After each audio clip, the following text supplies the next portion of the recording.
Hey y'all, thank you for tuning in today. We have Swiss Family Robinson that we're going to be reading. Yes, kind of getting ready for Halloween. Got a couple of stripes, I guess, in my hair. Figuring out what I'm going as, or what my family's having me go as, I should say. Anyway, we're on the Swiss Family Robinson, and we're on chapter 11, The Strange Animal. Having remarked a great deal of driftwood on the sands of preceding evening, it occurred to me that it would be well to get some of it and make a kind of sledge, so that the labor of fetching what we wanted from our stores at Tentholm might not fall so heavily on ourselves. I awoke early and roused Ernst as my assistant, wishing to encourage him to overcome his natural fault of indolence. After a little stretching and yawning, he got up cheerfully, pleased with the idea of an expedition while the others still slept. We made our way to the beach, taking with us the donkey, who drew a large, broad bough, which I expected to find useful in bringing back our load. As we went along, I remarked to Ernst that I supposed he was rather sorry for himself, and grudged leaving his cozy hammock and pleasant dreams at this untimely hour. "Oh, father, do not laugh at my laziness. Indeed, I mean to cure myself of it. I am very glad to go with you. I intend to shoot some more of the ortolans this morning, but there will be plenty of time afterward. The boys will be shooting at them, I dare say, but I don't expect they will have any great luck." "Why not, pray?" inquired I. "I don't believe they will know what shot to use at first, and besides, they will most likely shoot upward at the birds, and be sure to miss them, on account of the great height and thickness of the branches and foliage." "Well, Ernst, you certainly possess the gifts of prudence and reflection, as well as observation. These are valuable, but sudden action is so often necessary in life that I advise you to cultivate the power of instantly perceiving and deciding what must be done in cases of emergency. Presence of mind is a precious quality, which, although natural in some characters, may be acquired in certain degree by all who train themselves to it. Once on the seashore, our work was quickly accomplished. For, selecting the wood I thought fit for my purpose, we laid it across to the broad, leafy branch, and with some help from us, the donkey dragged a very fair load of it homeward, with the addition of a small chest, which I raised from the sand, which nearly covered it. We heard the boys popping away at the birds as we drew near. They hastened to meet us, and inquired where we had been, looking curiously at the chest, which I allowed them to open, while I asked my wife to excuse our absence without leave. After submitting to her gentle reprimand, I explained my plan for a sledge, which pleased her greatly, and she already imagined it loaded with her hogshead of butter, and on its way from Tentholm to Falconhurst. The chest proved to be merely that of common sailor, containing his clothes, very much wetted by the sea water. The boys exhibited an array of several dozen birds, and related during breakfast the various incidents of failure and success which had attended their guns. Ernst had rightfully guessed the mistakes they would make, but practice was making them perfect, and they seemed disposed to continue their sport, when their mother, assuring them that she could not use more birds than those already killed, asked if I did not think some means of snaring them might be contrived, as much powder and shot would be expended if they fired on it at this rate. Entirely agreeing with this view of the subject, I desired the lads to lay aside their guns for the present, and the younger ones readily applied themselves to making snares of the long threads drawn from the leaves of the catras. In a simple way, I taught them, while Fritz and Ernst gave me substantial assistance in the manufacturing of the new sledge. Soon after this, as Jack was setting the newly made snares among the branches, he discovered that a pair of our own pigeons were building in the tree. It was a very desirable to increase our stock of these pretty birds, and I cautioned the boys against shooting nearer our tree while they had their nest there, and also with regard to the snares, which were meant only to entrap the wild fig eaters.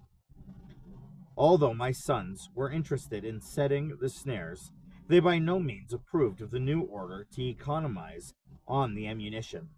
No doubt they had been discussing this hardship, for little Franz came to me with a brilliant proposal of his own. Papa, he said, why should not we begin to plant some powder and shot immediately? It would be so much more useful than bare grain for the fowls. His brother burst into a roar of laughter, and I must confess I found it not easy matter to keep my countenance. Come, Ernst, said I, now we have had our amusement. Tell the little fellow what gunpowder really is. It is not seed at all, Franz, explained Ernst. Gunpowder is made of charcoal, sulfur, and saltpeter, mixed cleverly together, so you see it cannot be sown like corn, any more than shot can be planted like peas and beans. My carpentering, meantime, went apace, in order to shape my sledge with ends properly turned up in front. I had chosen wood which had been part of the bow of the vessel, and was curved in the necessary way for my purpose. Two pieces, perfectly similar, formed the sides of my sleigh, or sledge, and I simply united these strongly by fixing short bars across them.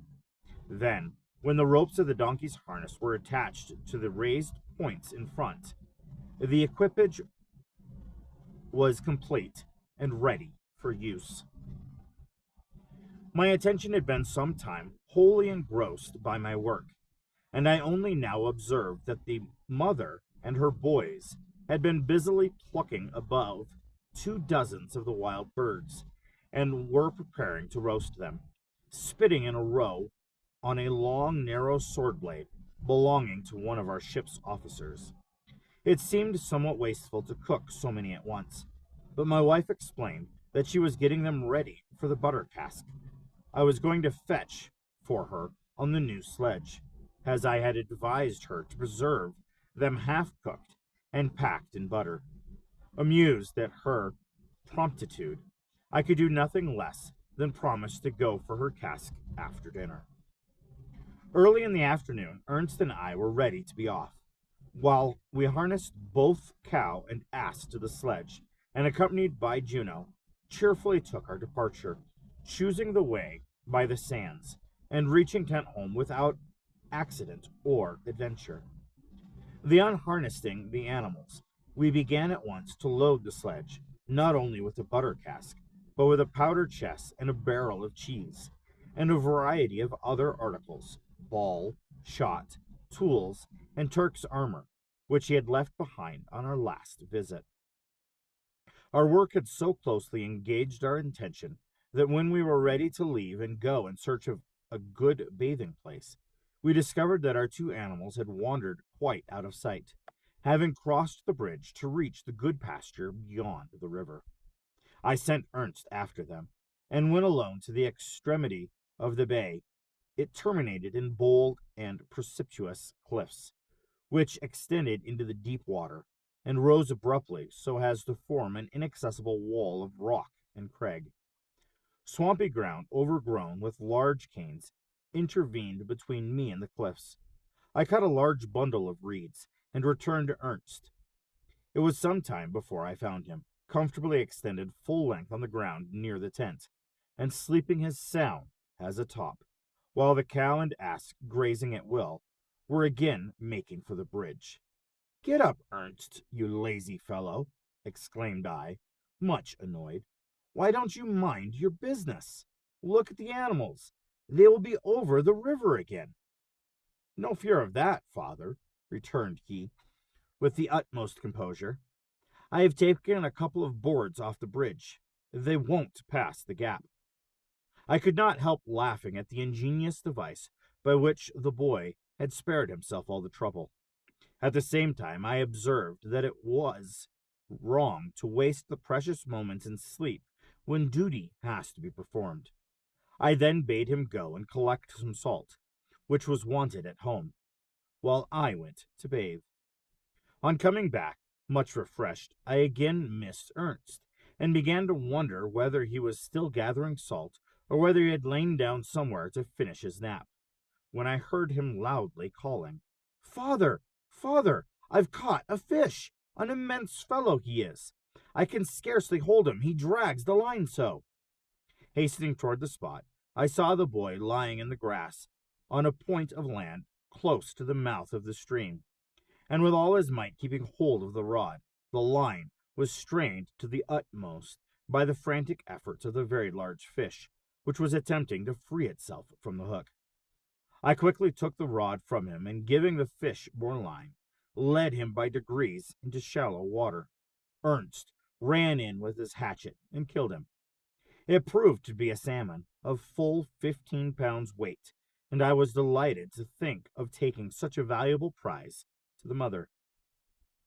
"This is capital, Ernst," cried I. "You have cleared yourself for once of the charge of laziness. Let us now carry this splendid salmon to the sledge. I will clean and pack it for the journey, that it may arrive in good condition, while you go and take a bath in the sea." All this being accomplished, we harnessed our beasts at the well-laden vehicle, and replacing the boards on the bridge, commenced the journey home. We kept inland this time, and were skirting the borders of a grassy thicket, when Juno suddenly left us, and plunging into the brushes with fierce barking, hunted out, right in front of us, the most singular-looking creature I ever beheld. It was taking wonderful flying leaps, apparently in a sitting posture, and got over the ground at an astonishing rate. I attempted to shoot it as it passed, but missed. Ernst, who was behind me, observed its movements very coolly, and seeing that the dog was puzzled, and that the animal, having paused, was crouching among the grass, went cautiously nearer, feared at the spot he had marked, and shot it dead. The extraordinary appearance of this creature surprised us very much. It was as large as a sheep. Its head was shaped like that of a mouse. Its skin also was the mouse color. It had long ears like a hare, and a tail like a tiger's. The forepaws resembled those of a squirrel, but they seemed only half grown, while the hind legs were enormous, and so long that when upright on them the animal would look as if mounted on stilts. For some time we stood silently wondering at the remarkable creature before us. I could not recollect to have seen or heard of any such. "I see 4 sharp incisor teeth, father, 2 upper and 2 under, as a squirrel has." "Ah, then he is a rodent. What rodents can you remember, Ernst?" "I do not know them all, but there are the mouse, the marmot, the squirrel, the hare, the beaver, the jabora." "The jabora!" I exclaimed. "The jaboa! Now we shall have it. This is really very like a jaboa, only far larger. It must be a kangaroo, one of the class of animals which has a pouch or purse beneath the body, in which its young can take refuge." The kangaroo was added to the already heavy load on our sledge, and we proceeded slowly, arriving late at Falconhurst, but meeting with the usual bright welcome. Very eager and inquisitive were the glances turned toward the sledge, for the load piled on it surpassed all expectation. We on our part starting in equal surprise at the extraordinary rig of the young folks who had come to meet us. One wore a long nightshirt, which, with a belt, was a convenient length in front, but trailed behind in unorthodox ghost fashion. Another had a very wide pair of trousers, braced up so short that each leg looked like a clapper in a bell. The third, buttoned up in a pea jacket which came down to his ankles, looked for all the world like a walking portmanteau. Amid much joking and laughter, the mother explained that she had been washing all day, and while their clothes were drying, the boys amused themselves by dressing up in the things they found while rummaging in the sailor's chest, and had kept them on that Ernst and I might see the masquerade. It certainly amused us, but made me regret that so little belonging to ourselves had been saved from the wreck, in consequence of which the children had scarcely a change of linen. Turning now to our new acquisitions, we excited great interest in exhibiting each in turn. The large salmon, but more especially the kangaroo, surprised and delighted everyone. As the shades of night approached, we made haste to conclude the day's work by preparing the kangaroo, part for immediate use and part for salting. The animals were fed, and a plentiful allowance of salt made to them. Our own supper of broiled salmon and potatoes was dispatched with great appetite, and we retired with thankful hearts to sound the well-earned repose. So it sounds like there's somewhere near New Zealand or Australia or somewhere over there in that area. Anyway, what do you think of it so far? What do you think of these people who have were trying to make it to the New World as settlers, but ended up getting caught by a storm, being shipwrecked, and having to learn how to live and or how to be on this island? Anyway, go ahead and leave your comments down below. Thank you guys so much for tuning in today, and you have a wonderful, wonderful, blessed day.